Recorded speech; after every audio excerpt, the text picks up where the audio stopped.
What's up, YouTube world? It's your boy JDUB, and I got my first review going on. Instead of put a ring on it, we're gonna do the shot. It's been an overwhelming response of, hey, we want to hit a shot, and actually, I'm more excited about that because like the shot is like really my element. I'm down with all other reality shows, but the shy, I really connect with that. So, we're gonna rock out with season 4, episode 6. It was actually called Candyman. I thought it should have been called Sunlight because this was like the first time the shot didn't look so dark and dreary and depressing. I thought it was Antarctica, the way everything looked so inside, outside. It was just I didn't even know the sunshine over there.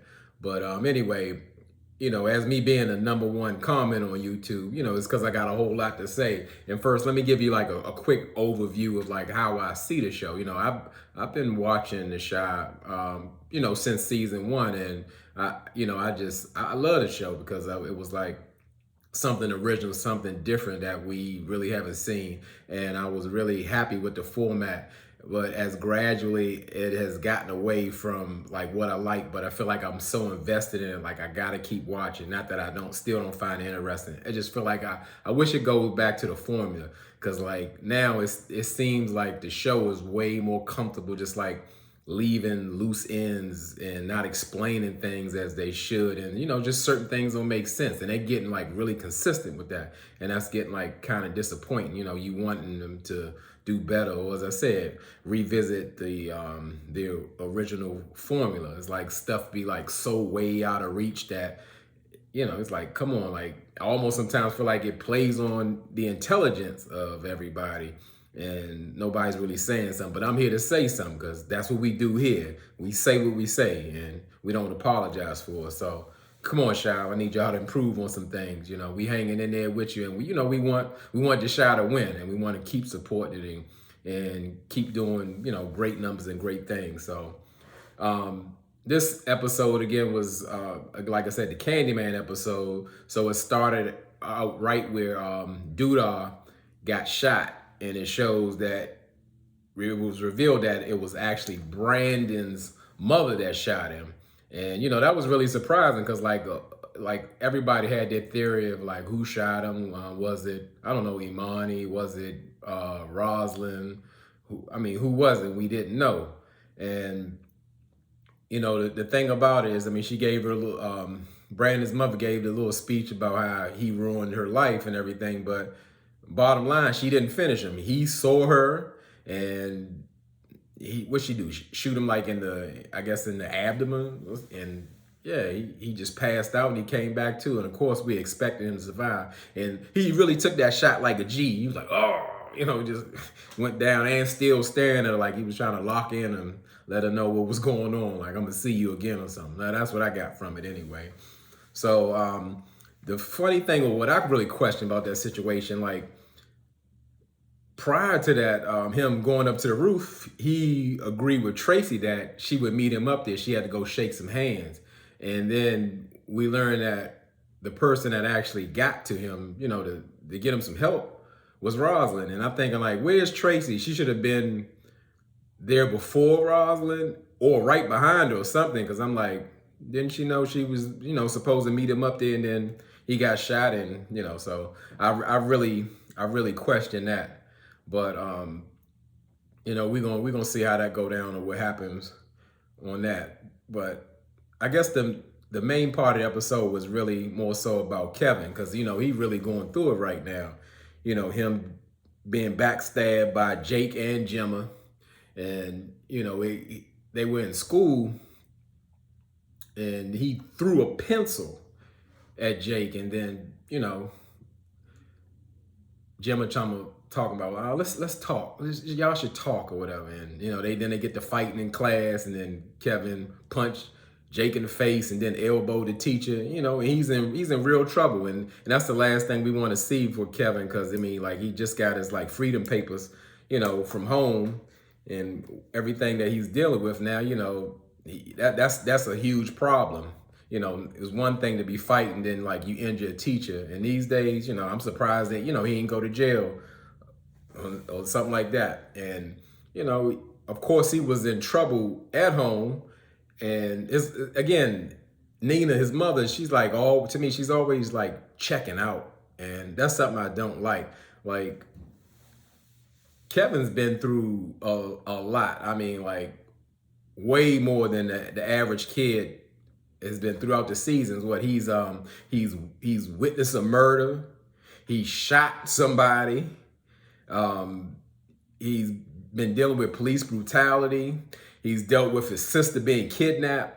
And I believe they finally were going in the right direction by like trying to get him some professional help, but it was like they dropped the ball on it. And then even with him getting in this trouble, I didn't see Dre handle the situation, but I didn't see like the concern or trying to find out the root of what's going on with him, because now he's dealing with Jake and Jim, and he's going through it. He's like lost, and it's like nobody there for him. I understand that Keisha got kidnapped, and that really changed the whole dynamic of the family. But he, at this point, especially a young black boy, it's critical that he gets the attention and support he needs, and he's just not getting that at home at all. And again, like I said, Nina checked out, and just Dre drilling on him about she was right about the importance of doing well in his life at this point in his life, because his mother even brought that up about him doing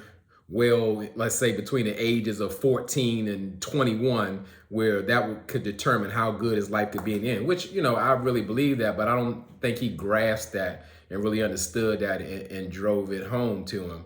Because at this point, being like expelled from school for striking your teacher, that's a big deal that goes on your record, and that could shape the rest of his his education, and that's really a problem. So they just like kind of just pushed him to the side, and Dre told him, he asked, I just want to be a kid, and she's like, you don't get that luxury. And to me, like, even though he was self-medicating, drinking, using drugs, trying to get over that police brutality stuff and whatever else he's dealing with, that was an opportunity for her to kind of like reel him back in and make that opportunity to let him know that, hey, like, what you're doing, we need to get refocused on your priorities and what's going on. And that, at this point, the only thing he's concerned about is dealing with that Gemma situation, because that's just tearing him up inside, and he's seeing it right in his face with his best friend. So he's really going through it. And like, speaking of that, that's why I'm a firm believer of what I've seen, what I've experienced as a teenager. And I don't really believe in like teenagers getting involved in serious relationships. Now, I would not discount that you can have strong feelings at that age. However, that puts you off track, and so much can happen in that period of time where that could shape the rest of your life.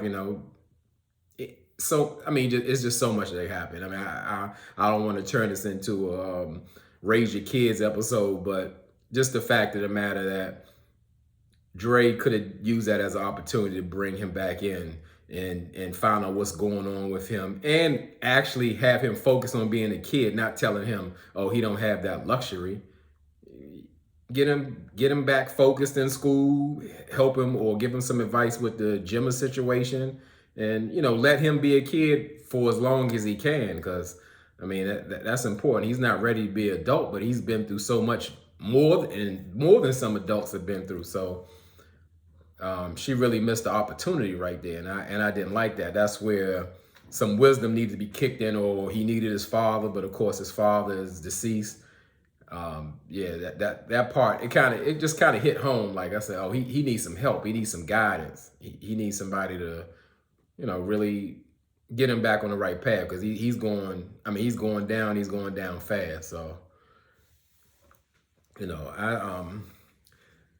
then I'll go into Pop and Maisha, and I look at them like these children on this show are like they dealing with like adult situations. I mean, Pop and Maisha are like almost like a married couple, They're very mature. I mean, and they're doing some things that, you know, married couples aren't doing. You know, they communicate well, they show support, you know, they compromise. I'm like, some of these adults need to look at their relationship as relationship goals. I mean, with these kids. But this was like the first episode where you could see the cracks, or that the relationship as isn't as together where it is. Cause like Papa now is so focused on his podcast, you know, he can't see nothing else.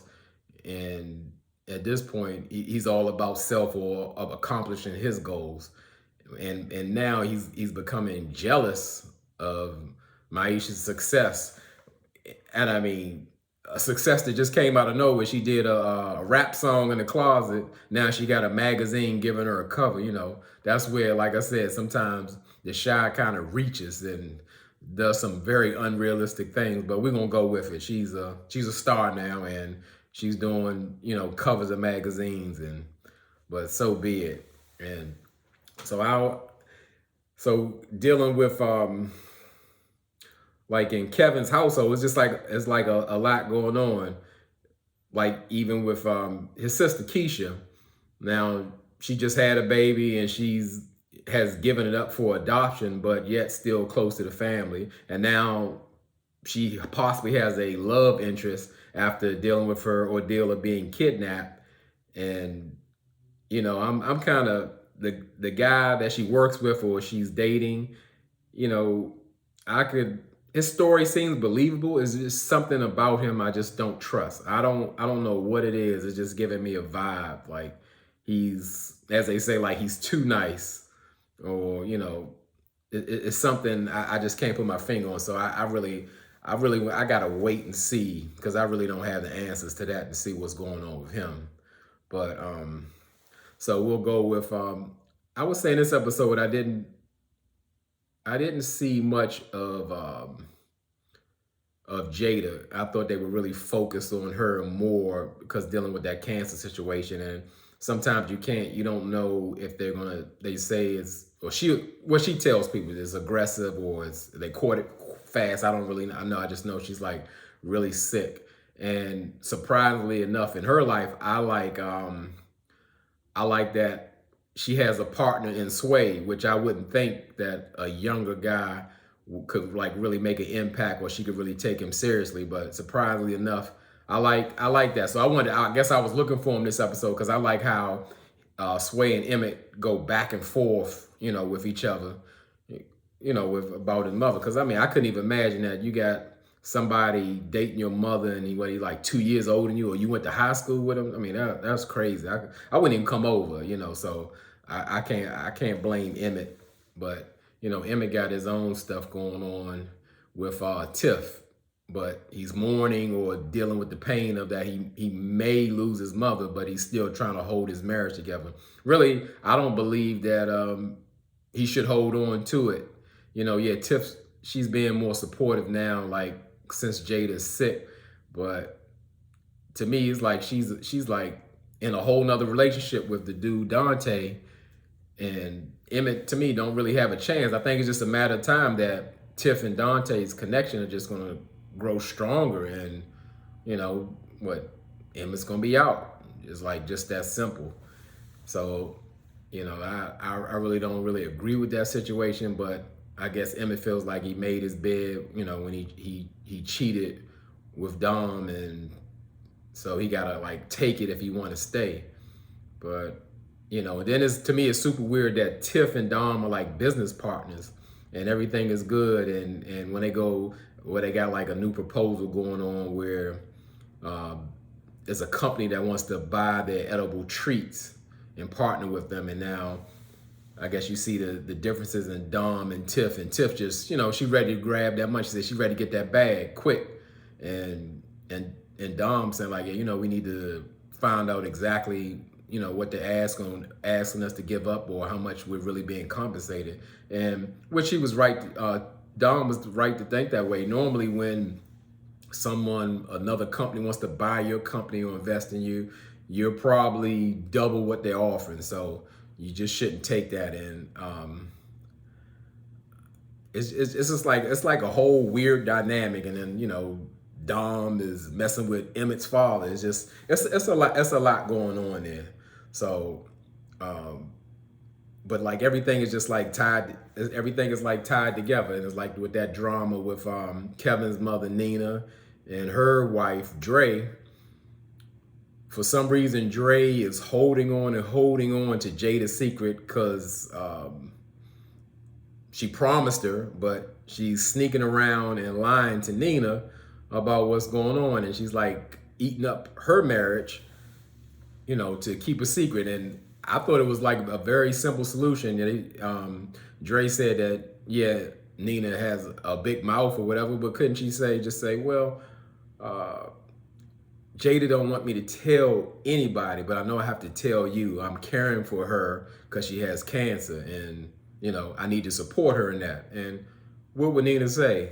No, you can't do it. It makes no sense. So now she's sneaking around, Dre's sneaking around and receiving cryptic texts from Jada in the middle of the night. And of course, Nina thinks she's cheating, and they have issues already. So, that's just leading for a disaster. And it actually did. So like Nina was stalking Dre and actually saw Dre and Jada on the porch, and she calling Jada, and Jada ain't answering as usual, and that's the usual pattern. So now, what else is she to think? Like, hey, they have an affair.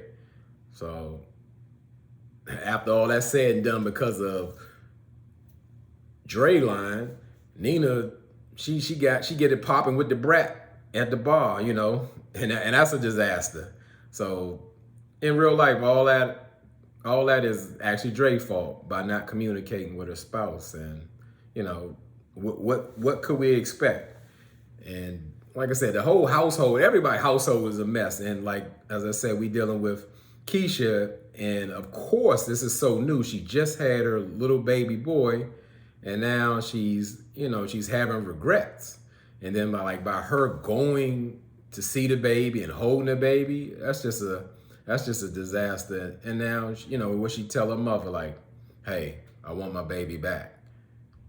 And I can't wait to see that. I guess that from the beginning. I thought Keisha was gonna once she had had the baby, I thought she was gonna change her mind right then and there and say, give me my baby back. But once Keisha told Nina that, Nina looked at her like, what the hell? Like, what we just did? We done gave this lady your baby, and now you're trying to get it back. And actually that's gonna be Nina's fight now. And she's always, to me, checked out with her kids. But now if Keisha said I need my baby back, she got to go get her grandbaby. And it's just that simple. So the next episode, I'm really looking forward to it. So as I said, I do like more so an overview or a little point, special points that I pick out. And if you feel like, not that I missed them, because I missed a whole lot. I mean, just some things that you want to talk about or discuss or say what you need to say. I need you to put that down in the comments, and we can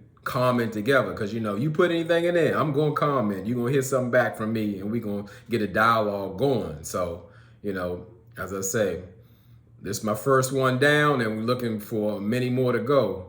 So drop down them comments, say what you say. Let's get it together. And again, y'all could have been anywhere on YouTube world, but you here with me.